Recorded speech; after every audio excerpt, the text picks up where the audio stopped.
Hi folks, welcome to this two-part walkthrough of my new After Effects plugin called Bang, which generates 3D procedural muzzle flashes. In this first part, we'll be using Bang to add some simple flashes to a handgun and showing how to automatically relight your footage. In part 2, we'll be exploring the plugin in more detail, adding a second flash instance, looking at petals and other cool stuff like that. I thought we'd start quite simply by adding some muzzle flashes to this shot of a lady firing a 9mm pistol.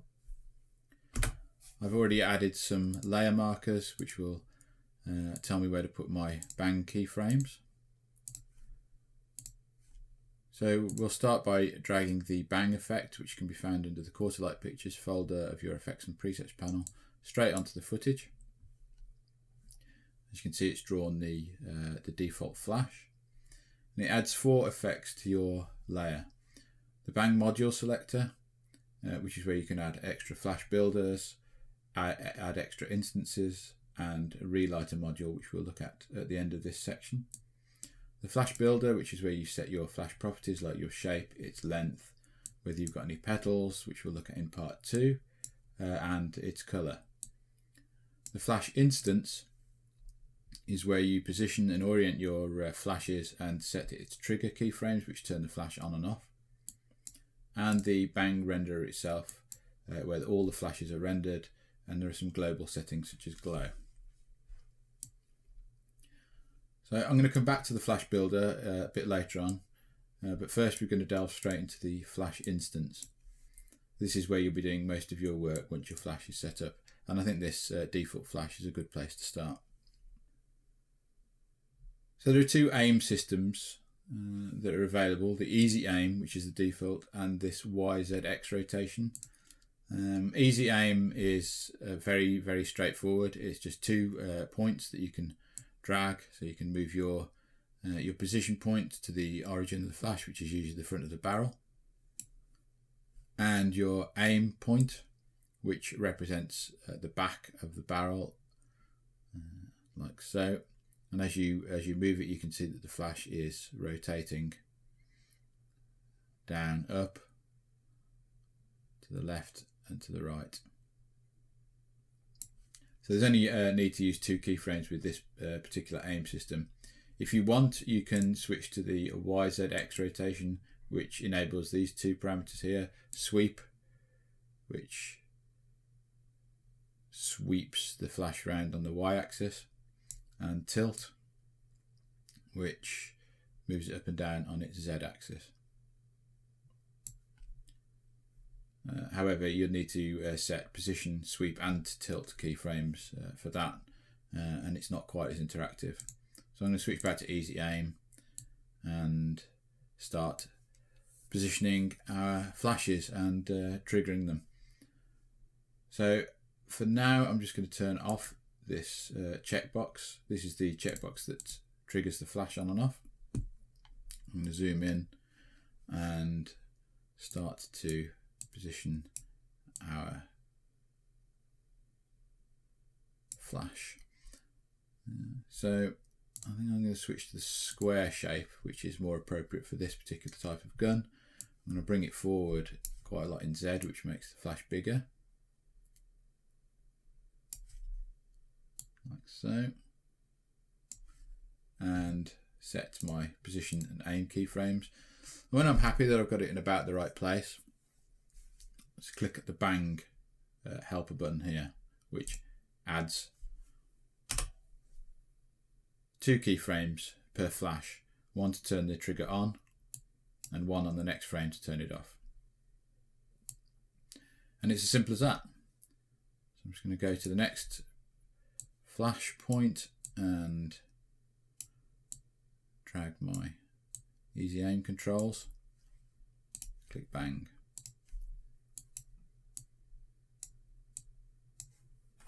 Whoops, careful not to move the layer itself.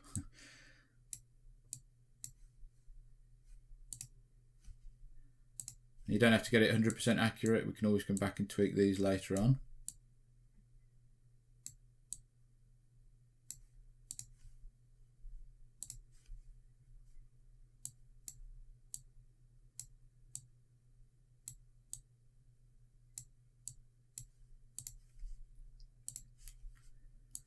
last one.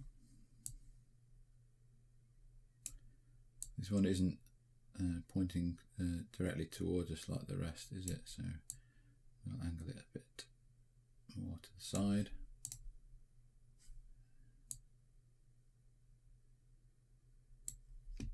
Okay. There we go. So that didn't take long. I've added my 6 flashes. Let's just see what that looks like.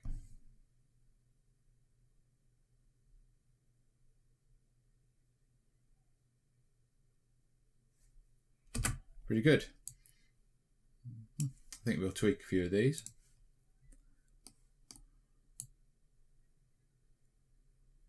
Just minor tweaks.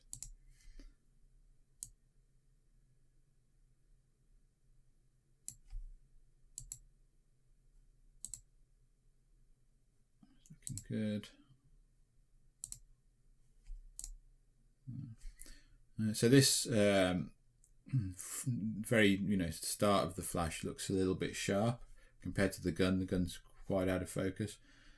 So I'm just going to tweak the defocus on this a bit more. Let me just turn off the overlay there a second so it's easy to see what we're doing. Yeah, something around 5 pixels defocus looks about right for that. Just play that back.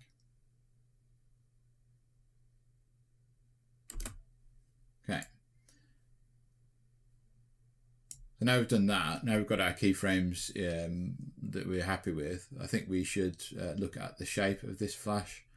It's a good starting point, but I think we can do better. So in the flash builder is where you do that, and the flash shape profile is your first port of call for changing the shape.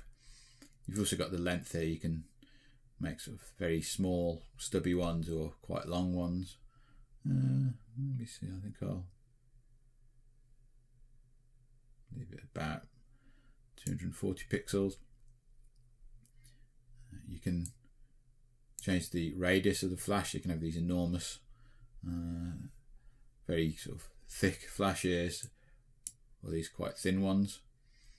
I think we'll just leave it around the default setting for now. These are your profile presets. It comes with 4 preset shapes plus this starter blank preset that you can use to sort of create any kind of shape you like. Just click Alt on your keyboard or Option on a Mac to change to this pen tool with a plus sign next to it to click and add handles. And these handles can be moved in order to create the shape that you want. So I could create like a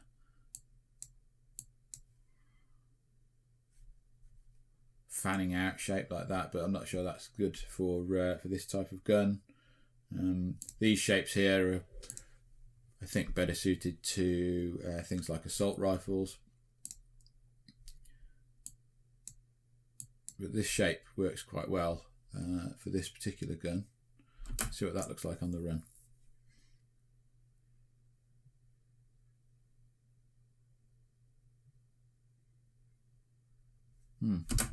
Pretty good. I think this one could be swept a bit further round, so let me turn overlays back on, and yeah, that's better.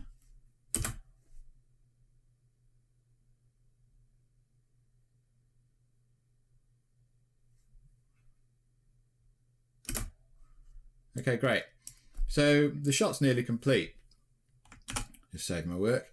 I do though think that something's missing, and if you look at this shot, it's quite a dark room, and a flash that bright would, I think, illuminate our actress here and part of the back wall as well. So, I mean, if you were shooting this yourself, then you might want to include some interactive lighting. I recently directed a short film, and for that we used a sound activated strobe light to add interactive lighting, and I'll show you a shot from that in part 2. But this is stock footage that I downloaded, and there's no interactive lighting. So we can help that out by using the Relighter module,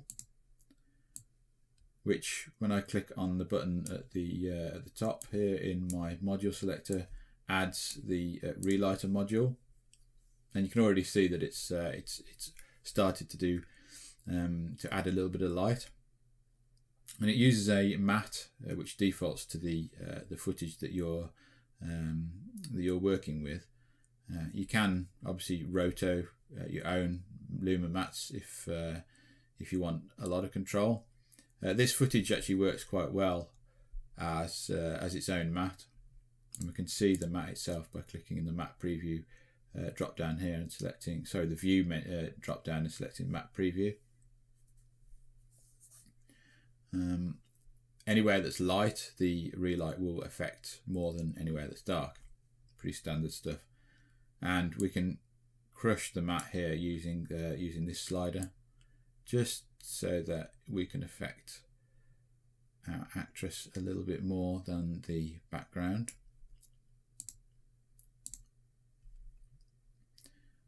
And we can affect how much where the spread of light from our flash affects. So at the moment we've got this arbitrary value of 10.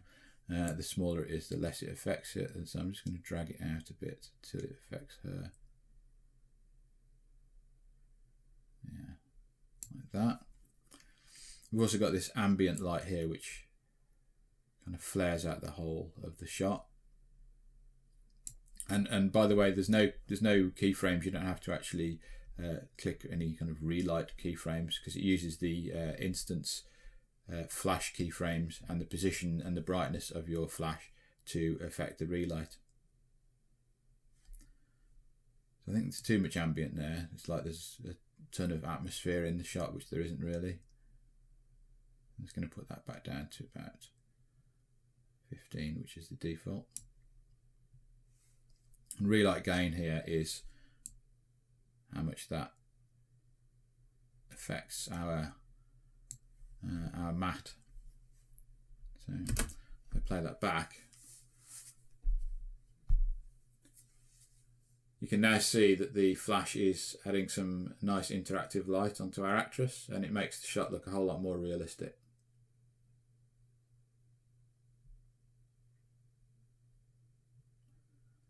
So I'm pretty happy with that. I think we'll leave it there, and I'll see you in part 2, where we'll be looking at adding some petals, adding randomization, and adding a second instance of a flash to a shot. See you there.